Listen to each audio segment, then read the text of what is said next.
মশলা তৈরি করেছি। এর মধ্যে আছে টক দই, সর্ষে বাটা, কালো জিরে, শুকনো লঙ্কা গুঁড়ো, হলুদ গুঁড়ো। এর মধ্যে একটু সর্ষের তেল দেবো। মশলাটাকে আমি ফেটাবো।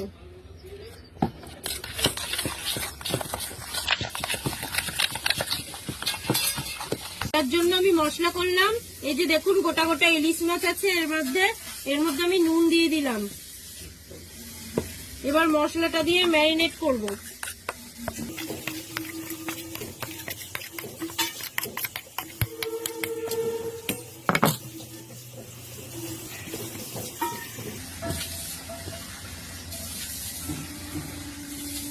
ম্যারিনেট করা হয়ে গেছে।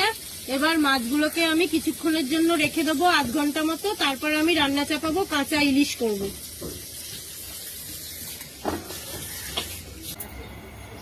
ফোড়নে দিলাম কালো জিরে, কাঁচা লঙ্কা।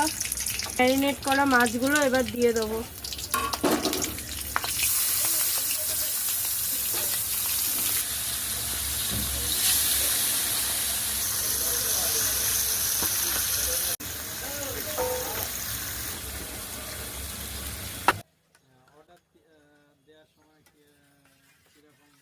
মশলা ধোয়া জলটা এবার আমি দিয়ে দিলাম।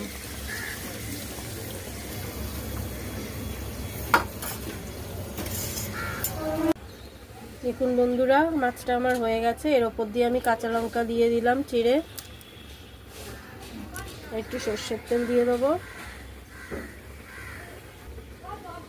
দেখুন কত সুন্দর মাছটা হয়েছে, গোটা গোটা ইলিশ। ঝোলের রংটা দেখেছেন, গ্রেভিটা।